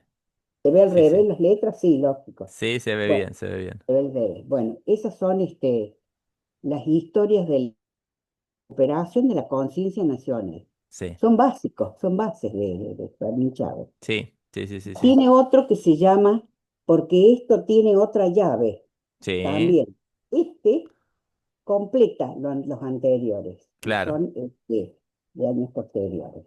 Pero son bases, estos sí que son bases, libros base, de editoriales muy sencillas, o sea, de Sí, ediciones teoría, sí. sí, esos son de nueva generación, creo. Pero sí, hay una continuidad ahí Pueblo entero, sí, sí, del lado del lado ensayístico de Fermín, que sí. parte de Civilización y Barbarie del 56 y después lo Ajá, va profundizando. El otro. el otro texto, porque bueno, Civilización y Barbie después lo reedita en los 60, lo amplía, Sí, sí, después sale en el 77 el historicismo y el iluminismo en la historia de la cultura argentina, si no me equivoco. sí, Y también. después viene la recuperación de la conciencia nacional Conciencia y después, nacional. bueno, sus otros textos. La Sí, Universidad de Lanús lo compiló, muy recomendable, los tres textos, el historicismo y el iluminismo, la recuperación de la conciencia y, porque esto tiene otra llave, también nuestro librazo, como bien lo citaste vos, ahí está, lo está mostrando Maxi, Epistemología para la periferia, lo tituló, que precisamente es lo que postula Fermín en el 83, en la recuperación de la conciencia nacional. Es interesante, ¿no? Esta propuesta, esta búsqueda, ¿no es cierto?, que sí. está planteando Fermín, ¿no es cierto? Es Así que necesario esta búsqueda de lo nuestro, construir una nueva epistemología, ¿sí? Bueno, nada, lo que tiene de particular la obra de Fermín, sobre todo en la parte ensayística, es una suerte de modelo para armar, ¿no es cierto? Porque el tipo tiene una ujú, continuidad en el pensamiento, ¿sí? Y va profundizando distintos aspectos en estos textos, ¿sí? Va reivindicando, va recuperando distintas figuras que habían sido olvidadas, o habían quedado en el ostracismo de nuestra cultura, producto de la reivindicación de esta faceta de la civilización. O sea, de alguna manera, los sectores de que habían triunfado después de Caseros son los que continúan esa línea reivindicatoria, mientras que hay otros van a permanecer ocultos y la tarea de Fermín, como de tantos otros historiadores, sobre todo post 55, es reivindicar a estos elementos, a estas personalidades que continuaron con el proyecto de la Confederación más allá de Rosas, ¿no? Este, pero bueno, sí, ultra recomendable. La epistemología para la periferia, bueno, que reúne los textos ahí que mostró Rosalía. Y ahora, Universidad de Lanús, decís que es Universidad de Universidad Lanús. Nacional de Lanús. Sí, sí, sí, sí, sí. Le voy a pedir ahí a Pancho Pestana o a Marquitos ahí si te pueden acercar a un libro, che. Pues es un librazo. Tiene una introducción de Francisco Pestana y de Ana Pestaña, sí. Jaramillo, ¿no? Que era la rectora por Sí, sí, yo entonces creo que los tengo también, sí. Librazo, librazo. Sí, sí, Bueno, y sí. ahora, antes que se nos cierre, digamos, el tiempo, pues siempre me quedo colgado con algo, me gustaría que hablemos de Los Profetas del Odio, de don Arturo Jaureche, ¿sí? Que me parece que es necesario como para enlazar y articular, ¿no es cierto?, con lo que estábamos hablando anteriormente, que no sé, si bien nos hemos detenido mucho con Fermín, sí, es interesante el aporte de don Arturo que inaugura, si se quiere, digamos, este revisionismo post-55, ¿no? Como dije antes y lo reafirmo, o sea, no hay una ruptura anterior al 55 y posterior al 55. Digamos, lo que tiene de particular post 55 es que es una mayor apertura, ¿no es cierto?, de descubrimiento, si se quiere, de los sectores populares en torno a las obras del revisionismo histórico, en torno a las obras del pensamiento nacional. O sea que el propio Perón también es el que de alguna manera va a reafirmar también esa identidad. A ver, hasta, si no me equivoco, los Vendepatria, o por lo menos la primera edición de los Vendepatria, el tipo en una parte habla de la mazorca, digamos, como una connotación negativa, como identificando, digamos, a los comandos de la Libertadora, digamos, como la mazorca, y después eso lo borra, ¿no es cierto?, en las otras ediciones, porque claramente ahí va entendiendo, digamos, que hay una nueva, digamos, asimilación histórica, donde la construcción del peronismo en la resistencia se identifica claramente con esta continuidad con lo que había acontecido con Rosas en el siglo anterior, ¿no es cierto? Y este es producto también del triunfo discursivo, digamos, de estas figuras que no solamente, o sea, que no era que se dedicaban a escribir libros y tenían un rol estrictamente militante. Tanto Fermín como el Pepe Rosa, como Arturo Jaureche, los tipos colaboraban y han participado, digamos, en la resistencia peronista, sobre todo en lo que vendría a ser esta primera resistencia peronista, que es la más inorgánica, si se quiere, la más espontánea, y también para tener en cuenta anterior al pacto de Frondizi, hay muchas líneas dentro de esta resistencia. O sea, de nuevo, hay que volver, digamos, a ese presente histórico, por lo menos tratar de comprenderlo con esa historicidad, para entender que muchos de ellos convenían de que Perón iba a volver. O sea, no era que esa resistencia estaban todos propugnando el regreso de Perón. No, había muchos, como el caso de Arturo Jaureche, que tenía cierto menoscabo, ¿no es cierto? Atribuía muchas responsabilidades, digamos, de esa derrota en el 55, producto de ese segundo gobierno de Perón, ¿no es cierto? Ciertos errores en la política general, estructural de ese segundo peronismo, de ese segundo gobierno de Perón. Hay otros, digamos, que apostaban otros proyectos, una continuidad, ¿no es cierto?, que de alguna forma reivindicara lo hecho, el legado, digamos, de esos dos gobiernos de Perón, pero continuándolo, digamos, ya no con el protagonismo o con la conducción de ese líder que está en el exilio, ¿no es cierto? Eh, Ahí hay muchas líneas, ¿no es cierto?, que después se van a ir cristalizando con el paso del tiempo, pero en esta primera instancia, de hecho, Arturo Jaureche como Scalabrini Ortiz van a apoyar, digamos, a Frondizi en una primera instancia. Y eso no significa que los tipos hayan sido traidores, ¿no es cierto?, al peronismo, pero claramente había distintas líneas, y muchos de ellos habían visto en el proyecto desarrollista, ¿sí?, de Arturo Frondizi, una continuidad de lo mejor que había dejado el peronismo en la primera experiencia, ¿no es cierto? Era más allá del pacto Perón-Frondizi, no era que los tipos estaban encuadrados y dijeron, vamos a votar a Frondizi. No, los tipos estaban apoyando en el órgano que apoyaba el frondicismo, que era el semanario que sucedió en 7 días, que estaba, digamos, dirigido por Rogelio Frigerio, que era el ideólogo del proyecto frondicista. O sea, lo interesante de Arturo Jaureche es que el tipo a posteriori sí se enmarca y entiende, digamos, que la solución está en el regreso de Perón, pero en este momento está discutiendo, se intercambia cartas con el padre Benítez, digamos, el ex confesor de Eva Perón, y los dos tienen muchas críticas a Perón, digamos, como persona, separando lo que había provocado el peronismo sobre los sectores populares. Entonces entendían, digamos, que eso había sido una conquista real, que había que recuperarla, que había que sostenerla, que había que profundizar, ¿sí? Entonces esa es la tarea, digamos, que va a llevar a cabo desde las trincheras Arturo Jaureche a partir del plan Prevish, como bien dijo Maxi, ¿sí? Porque lo particular de Arturo Jaureche es que, como dije antes, no es un historiador. O sea, el tipo es un divulgador, es un ensayista prolífico, este, único, irreemplazable, que ha abordado distintas aristas, ¿no es cierto?, del campo de las ciencias, que precisamente es el aparato que está legitimando determinado orden, ¿no es cierto? Entonces él ataca los distintos flancos. Arranca con lo económico, con el plan Prevish, donde él denuncia que hay un retorno al coloniaje a partir de ese programa que viene de la CEPAL.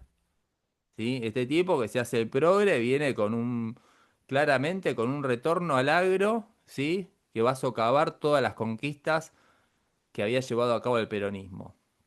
Después le toca el turno, digamos, precisamente a los intelectuales, con los profetas del odio, porque precisamente lo que se está discutiendo es el hecho peronista, como dije antes, y ahí hay encontronazo no solamente entre los que son pro Perón o pro justicialismo o pro proyecto justicialista y los antiperonistas. Ahí el antiperonismo también hay realmente un cisma entre los más recalcitrantes y los que realmente consideran de que hay que buscar una, una visión propositiva, ¿no es cierto?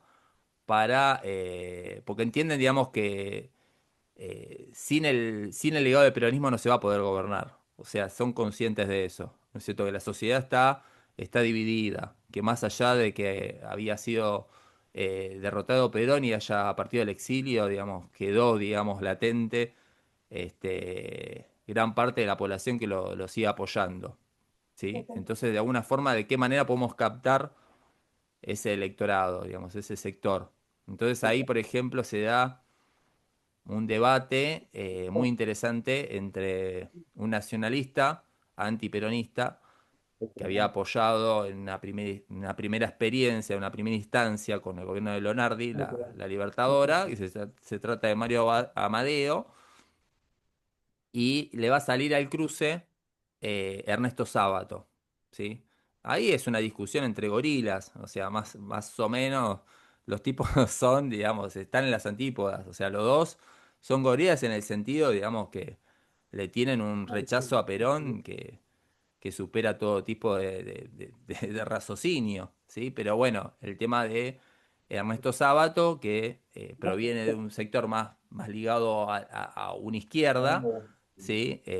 Trata de matizar, ¿no es cierto?, determinados aspectos y postula la teoría de resentimiento, ¿no es cierto? Lo que postula él en la respuesta, en una carta abierta a Mario Amadeo, de una publicación de él, se llama Hoy, Ayer y Mañana, eh, le publica, digamos, el otro rostro del peronismo, diciendo, bueno, está bien, Perón era facho, nazi, era corrupto, tenía todos los males el tipo. Pero convengamos que hay, digamos, elementos positivos, ¿no es cierto? El tipo supo lograr ciertas conquistas sociales más allá de la opresión al sector obrero y demás cosas, ¿sí? Y bueno, ¿y cómo es que los sectores populares lo han apoyado y lo han respaldado a lo largo del tiempo? Bueno, la teoría de resentimiento postula él, ¿no es cierto? Es como que nosotros, por el lado, digamos, antiperonista, nos hemos equivocado, ¿no es cierto? Y le hemos dejado todo servido para que venga el tirano y se adueñe de las demandas de esa población que había quedado por fuera del reparto de la torta. ¿Sí? Volvemos a esa teoría de Gustave Le Bon, ¿no es cierto? La psicología de las multitudes, ¿sí? Entonces, bueno, esa masa, si no es atendida, si no se le presta atención, va a caer cualquier oportunista y lo va a conducir vía la sugestión, porque claro, la masa, digamos, no piensa, la multitud, digamos, no es sugestionable y demás, y bueno, va a continuar a lo largo del tiempo hasta el día de hoy con las teorías del populismo, digamos, esta visión. Y ahí Arturo Jaureche le va a salir al cruce diciéndole, no, estimado, todo bien lo que decís, pero a ver, el apoyo a Perón no vino por el resentimiento, vino por la esperanza, ¿sí? Porque realmente, digamos, ahí rompe, digamos, con ese paradigma de una visión, de una connotación plenamente negativa en torno al rol social, ¿no es cierto?, de los sectores populares, que es una mirada positiva, ¿no es cierto?, que pondera este nacionalismo popular. Y en el caso de Don Arturo lo hace muy explícito, ¿sí? Eh, Diego, no me podés hablar porque yo, si no, me pierdo las lecturas. Sí, ¿Cómo es? perdón, Juli, perdón. No, ¿Qué no, no, hace, no pasa nada. Dieguito? Bien, abrazo gigante. Che, primero a todos, disculpa porque no hablaba, porque como llegué tarde, soy medio freak para esas cosas, digo, no, no voy a interrumpir, me perdí la No, primera parte pa. de la charla. Pero vos sos Entonces, palabra autorizada, papá. por favor, te quiero mucho, Juli, cuando me decís estas Igualmente, cosas. querido. No, era eso que Decime. primero, no sé a qué te referís, porque escribí sí varias cosas. Iba como comentando mientras Sí, ibas sí, sí, sí, sí. describiendo o cuando participaban las otras compañeras o el compañero que yo llegué a escuchar hablar. Nada, eso solo. Y ahora era que el desarrollismo para mí tenía Sí, una raíz intelectual de izquierda. claro. Y no lo digo menospreciándolo, sino tratando de dilucidar cuál es la raíz de, primero eso, ya habrás estado hablando sobre los conceptos de proyecto nacional, que Sí, van mutando y van modificándose. Por eso tal vez después Jaureche o Fermín y otros intelectuales eh, de raíz nacional apuestan un poco al desarrollismo, entre otras cosas por una cuestión táctica y estratégica de oponerse a lo impuesto a bombazos, a fusilamientos a partir del 55, ¿no? Que eso es totalmente un proyecto antinacional. Pasar a ser una suerte de factoría disfrazada de república. Totalmente, totalmente de acuerdo. Y ves que te necesito ahí. Qué lástima que no pudiste estar en los otros encuentros de Dieguito querido. Diego bueno, es un compañero militante, hace años que lo conozco, es un tipo sumamente formado, labura en la Biblioteca Nacional, digamos, pertenece a ATE, no sé si estás ahí todavía en la Junta Interna, pero bueno, es un grosso, el tipo es un estudioso y por eso ahí también lo había invitado para ver si Sí, tiraba ahí sigo algunas. firme Ahí está. enarbolando la bandera de, de, de la liberación nacional a través del sindicalismo como herramienta de liberación. Maravilloso, maravilloso, Dieguito. Y ahí me diste el pie para decir estas cuestiones del desarrollismo, que lo dejamos medio colgado, que es interesante lo que vos decís, que claramente forma parte también de ese clima de épocas, ¿no es cierto? Porque hay muchos desarrollismos, ¿sí? Hay desarrollismos más tributarios del funcionalismo sociológico más yanqui, de la teoría rostoviana, muy enmarcado otros en la Alianza para las Américas, que va a promover Kennedy, ¿no es cierto?, en los 60. Está la línea cepaliana, de la que abreva Prebisch, precisamente. Pero en definitiva, es verdad, son distintas propuestas desarrollistas que la palabra mismo lo establece como tal, ¿no es cierto? Es una propuesta de desarrollo para esos países que están en vías de desarrollo, o sea, los países que están sumergidos en la periferia, ¿sí? De qué manera establecer herramientas para mejorar las condiciones y mejorar las condiciones por entonces, o sea, en el siglo pasado, antes, digamos, del cambio de eje económico en los 70 se hablaba de industrializar, o sea, de apostar a la industria pesada, eso mejoraba las condiciones para el desarrollo, ¿no es cierto? Hay una visión, obviamente, estructural, ¿no es cierto?, del pensamiento político y económico, y ahí la disyuntiva o el desencuentro, si se quiere, en torno a lo que se puede diferenciar entre lo que vendría a ser el proyecto desarrollista con lo que era el proyecto nacional o el proyecto justicialista, tenía que ver con el tema de qué, de los capitales extranjeros, ¿no es cierto? Y ahí está también, digamos, el talón de Aquiles que va a tener Frondizi a partir de esa propuesta de desarrollismo y ese pacto, digamos, con el peronismo. Y a su vez, digamos, el condicionamiento de las Fuerzas Armadas. El tipo estaba frito ya antes de asumir, ¿no es cierto? Lo tenía todo mal. Más allá de que uno le caiga simpático o no Frondizi. Tenía que ver esto, ¿no es cierto? ¿Hasta qué punto tiene, digamos, la injerencia los capitales extranjeros? ¿Para qué? Para promover la industria nacional, para promover, ¿no es cierto?, un desarrollo sustentable nacional, ¿no es cierto? Bueno, está bien, a ver, los tipos que vienen con la plata de afuera no te la van a regalar, ¿sí? Van a buscar, obviamente, obtener los mayores réditos posibles, ¿sí? Y ahí está, digamos, uno de los grandes encontronazos que va a ser la política petrolífera, ¿no es cierto?, de Frondizi, el tipo que tanto se rasgaba la vestidura, digamos, con la Standard Oil, cuando Perón, digamos, trataba de establecer un acuerdo con la California, y de repente el tipo hizo estragos cuando llevó a cabo en el gobierno. Y el tipo que dijo, bueno, no queda otra, digamos, la gran excusa, no queda otra. Pero bueno, básicamente se enmarca igual dentro de ese diario desarrollista, no lo ven como una contradicción. Pero bueno, es interesante, digamos, que hay muchos elementos. Bueno, de hecho, Frigerio tiene, digamos, ciertas raíces provenientes de la izquierda, ¿sí?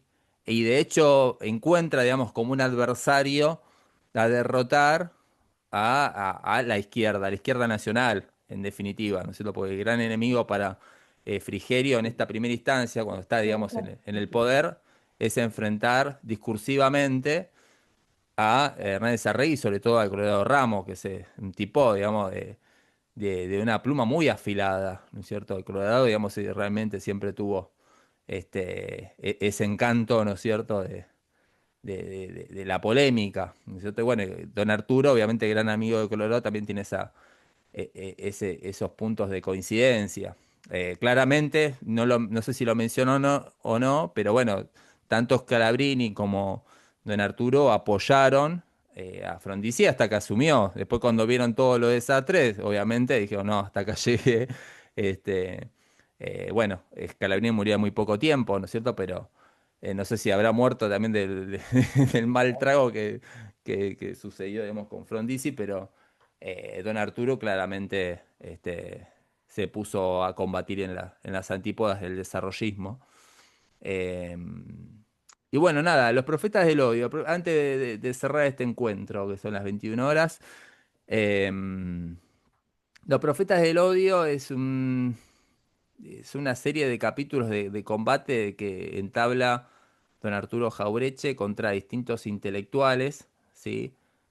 Que son contrarios precisamente a el legado del proyecto justicialista, ¿sí?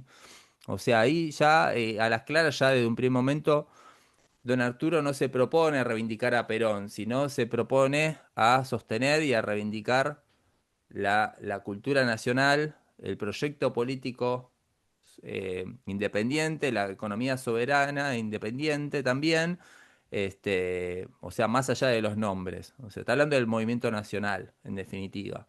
Entonces ahí claramente se ve que tiene que discutir con determinados nombres que son voces autorizadas, en definitiva. Entonces se pelea con Julio Irasusta.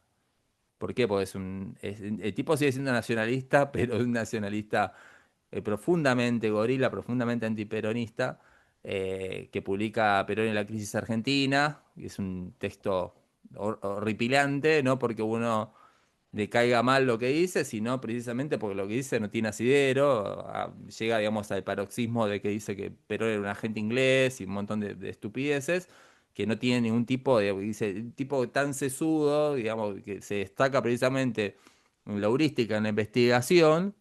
O sea, pasa lo mismo que con Alperín, digamos, cuando le toca avanzar con el peronismo, ya se le va la chavecha y dice cualquier cosa. Después ataca a Ezequiel Martínez Estrada, digamos que precisamente el tipo vinculado a las izquierdas y muy valorado por parte de la intelectualidad, sobre todo universitaria. El tipo sigue, digamos, publicando porquerías y en ese caso está el ¿Qué es esto? Un texto ininteligible, si se quiere, de Ezequiel Martínez Estrada donde reflexiona, si se quiere, lo que pasa después de la caída de Perón, y discute, digamos, con otras personalidades, y entre ellas está, digamos, esa respuesta a la carta abierta a Ernesto Sábato, donde, bueno, obviamente le tiene más cariño a Sábato que a las otras figuras, entonces no lo ataca de una manera tan dura, pero lo que tiene de interesante la pluma de Arturo Jaureche es que es muy difícil refutarlo. El tipo tiene una herramienta retórica que muchos hablan, digamos, que tiene como un discurso de barricada, le dicen algunos. O sea, es un tipo, digamos, que sabe recurrir a determinados elementos discursivos que lo hacen, digamos, incuestionable, ¿no es cierto? Y usa, digamos, una retórica muy llana, muy ligada a lo popular. Este, y bueno, nada, es un texto sumamente recomendable que después va a tener sus múltiples ediciones, ¿sí? Y amplificaciones. De hecho, se puede recomendar ahí las polémicas de Jaureche que ha sabido recopilar el maestro Norberto Galazo, que si mal no me equivoco, hoy estaría cumpliendo años. Hoy está cumpliendo años, ¿no? Por favor. Hoy está cumpliendo años, no sé, 80 y pico. Así que bueno. ¿Alguna pregunta o algo más? Yo quería decir algo, hablando de polémica, hay otro Sí. libro, hay un libro que se llama Entre pólvora y chimango, si no me equivoco, de Abelardo Ramos, que si Sí, quieren polémica hay que leer eso también. sí, Es sí, sí, buenísimo, es sí, un sí. capo. Genial, le pega a todos, creo que no queda nadie ahí. Sí, sí, maravilloso, maravilloso. Habría que hacer algo ahí con la izquierda nacional en algún momento, pero bueno, vamos a ver que Sí, sí, en otra interesante. oportunidad. Yo, yo el otro día estaba escuchando tu podcast, creo que ese del que hablan ustedes de historiadensers, creo que el que más me gustó fue el de la izquierda nacional. Increíble Sí. la definición que da Mele sobre izquierda nacional, creo que es nada, lo utilizaría yo para poder explicar lo que es la izquierda nacional, no sé, en un secundario, porque es increíble, me encantó. Creo que ese capítulo me encantó y hoy me espoliaste un poquito el de Amadeo. ¿Amadeo era? ¿El que dijiste? Amaro Villanueva. Sí, sí, sí, ya está disponible Villanueva. de todas las. Villanueva. Sí, Pueden ir a lo estaba escuchar. escuchando hoy también. Bueno, Sí, yo te hago promoción. muy bien, vamos, eso es lo que necesitamos, ¿sí? Publicidad gratuita. Bueno, gente, después le voy a mandar ahí los textos. Me queda digitalizar una parte de la caída de Rosas, que no lo encontré dando vueltas, y es un libraco enorme. Voy a hacer una selección, pero después lo otro ya se lo voy a estar subiendo para que lo vayan pispeando y sigamos avanzando con estas lecturas. Les recuerdo, cualquier consulta o lo que fuera, me pueden escribir, ¿sí? Por si quedó algo en el tintero, porque la charla va para cualquier lado muchas veces, aunque siempre está girando sobre este tema. ¿Bien? Así que bueno, que tengan buenas noches y gracias ahí por el aguante. Gracias, Juli. Chao, buenas noches, Juli, compañeros. Abrazo, buenas noches a todos.